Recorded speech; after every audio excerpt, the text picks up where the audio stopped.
Hello all, today we are going to discuss the delegation and decentralization. Most of the students in class 12th, they got themselves confused when this question is asked in their examination, specifically when there is a case studies is given.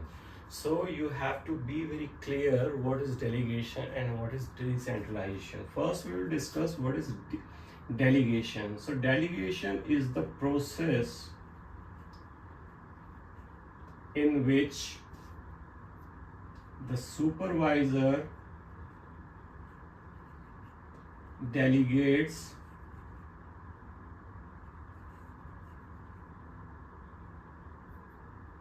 work and authority to perform that to subordinate.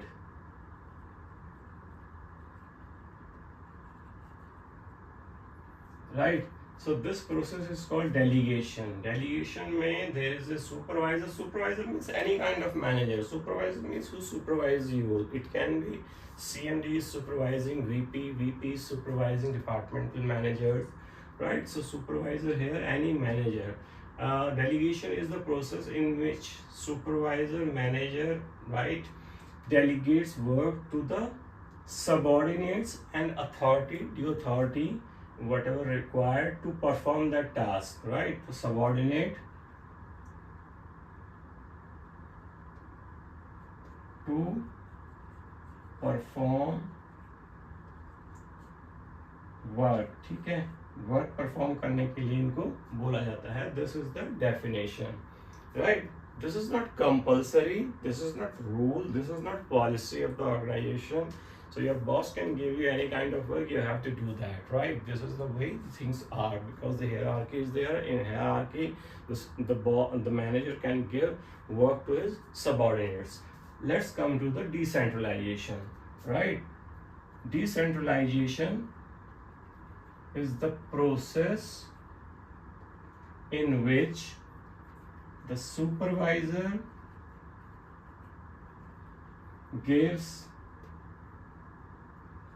delegates decision making power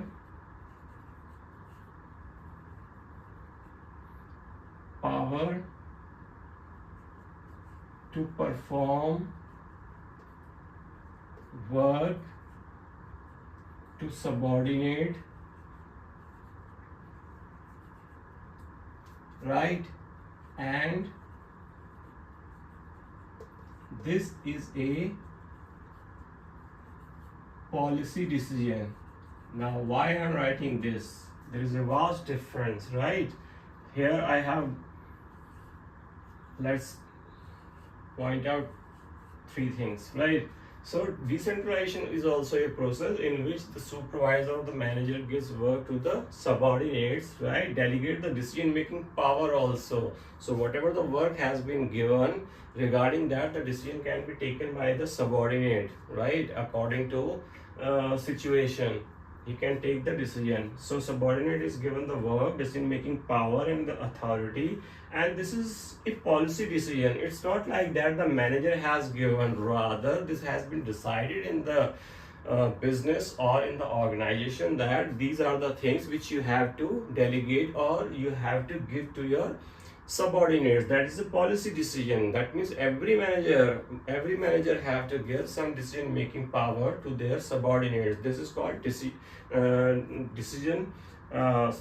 is called policy decision, where the policy has been made by the organizer or organization, right? So this is the definition. Now we have to understand what are the things, right, which differentiate delegation and decentralization. You have to understand those things, and once you are understanding that, then definitely you can write the question in a better way, as well as you can write the case studies as well, whatever the case studies comes into your examination. The first is nature. What is the nature? Delegation, I am writing like this so that you can understand. So here delegation, here decentralization.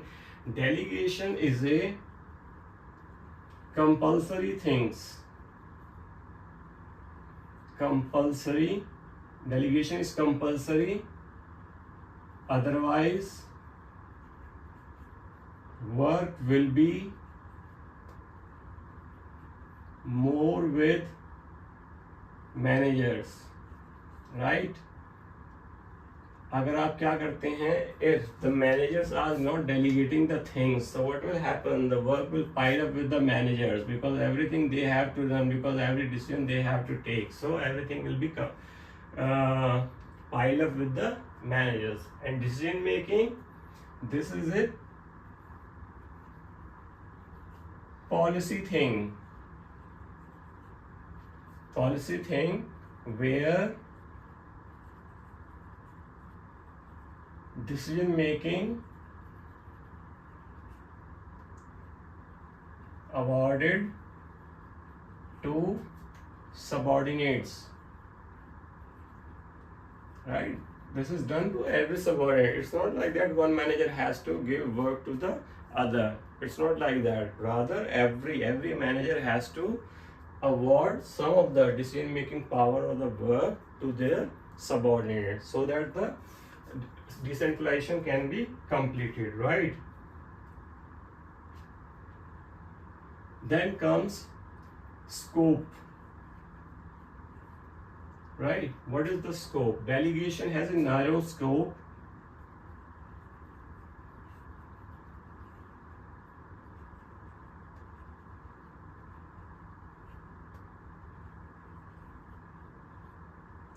As it is between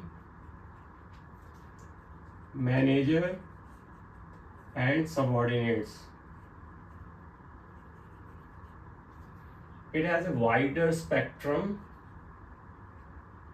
wider scope, as it is applicable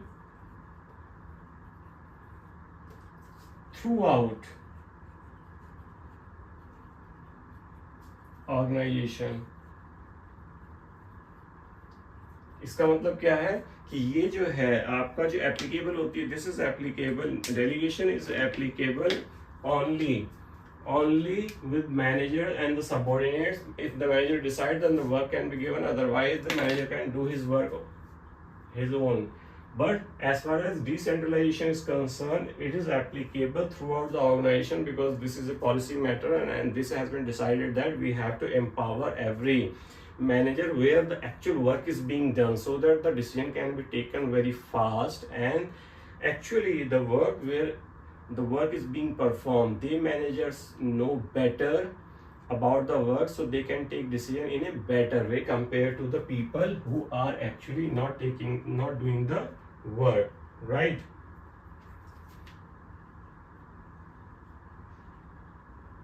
Now status. Control is with manager, right? So manager can control all the work. It's not like that he has delegated the work to the subordinate. That means he has given all the power to the subordinate. Rather, he can control हाँ जी काम कैसे हुआ, all the other things. He doesn't have he is controlling all the things, and whenever he thinks like, he can take back the work as well. But here in decentralization, control is passed or given to respective subordinates to perform that task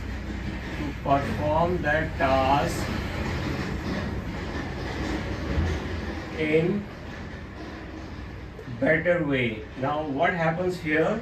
The full control is given to the assistant or the subordinate that please perform that task, right? And you are free to do that, right? This is a policy thing. It's not like that every now and then you have to say this is a policy thing. Everybody is given. Let's say I'm giving an example. The factory manager, right? Let's say if the store, if the purchase manager or AVP or the VP or the director of the company has only the power right, to give the go ahead thing of the material, right? So there can be,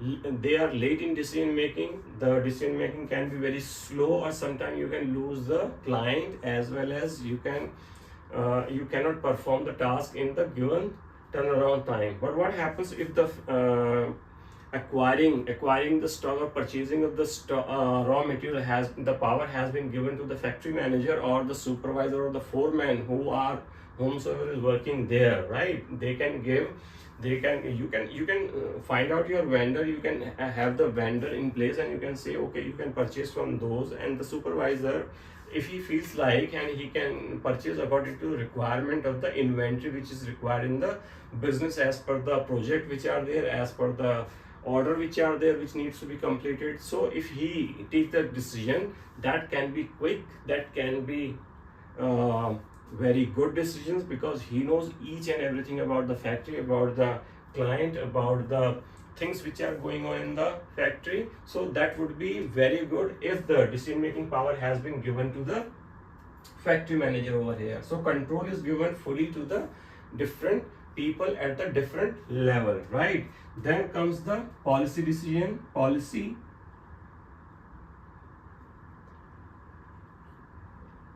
Now what is policy? Now policy means delegation. Delegation is not related to policy. ये policy से कोई मतलब नहीं होता. Your manager can anytime give you work, right? Delegation. If he is going to any meeting, he can hand over the work. Okay, I was doing that work, you can finish up, and I'm going to meeting. You cannot refuse, because this is the way how the things work in the corporate world. But here in decentralization, this is a policy matter. This is a policy matter, right? Whatever the work has been assigned to you, you can take your decision, right? You have to do that. It's not like that somebody else will do that or somebody else will take decision. No, you will take your decision accordingly. Let's say I have given an example, factory manager or the supervisor, if he feels like that, yes, the inventory is very much required at this time, so he can purchase the things as per his thought process, right? If he is being asked or he is being audited, obviously he has to give the genuine reason, right? It's not like that on the whims and fancies of that particular supervisor you will purchase each and everything, but he has to be in the normal circumstances, he can do his duties, right? So this is the way. Then comes the reason to do that. Why? The reasons to lower the burden of manager. So why the delegation is done? Most of the time the delegation is done to lower the burden of the manager, so they can think about the policy matter, important things, and the strategy related work.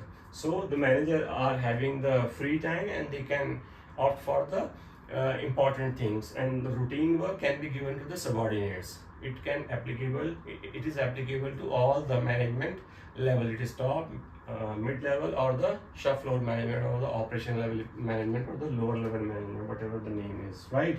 So this is only just to lower the burden. But the decentralization most of the time is done to motivate the employee, right, to faster the decision making,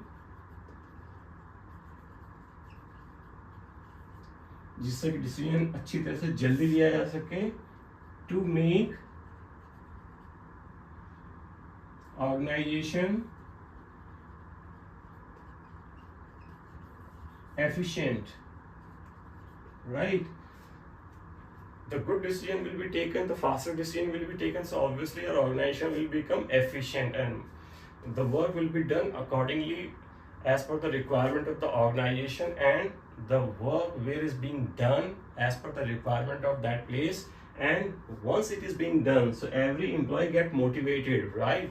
every manager is getting motivated that yes, I have been given power to take the business decision. If this happens, obviously if the manager gets motivated, he will motivate his team. So this thing goes into and spread into throughout the organization. So everybody gets motivated if the decision making is power is given to the people at the level where the work actually is being done. So these are the things you have to keep in mind. This is compulsory just to less the burden of the manager. This is a policy matter. You have to do that. If the organization grows, obviously you have to think about that. Let's take the example of Infosys, right? So Salil Parekh cannot control the whole Infosys. Infosys has offices in USA, in UK, India, and other countries also, in Australia. So can he control each and every country? Can he go here and there, right? Today in India, tomorrow in America? No, it's not like that. They have the different people to head the country operation. Then he's controlling all those people. So this is the way how the decentralization is done. Scope delegation has a narrow scope between the manager and the subordinate. It has the decentralization has a wider scope throughout the organization, right? Status, the control is with the manager. Manager can take your work anytime, but this is control is given. Actually, control is given to the person who actually performing those activities, to the manager who is taking care of that. Policy, delegation is a policy matter. You cannot say that because this is only related to the manager and the person whom the work is being done. But as far as decentralization is concerned, this is a policy matter. Every manager has to abide by that, right?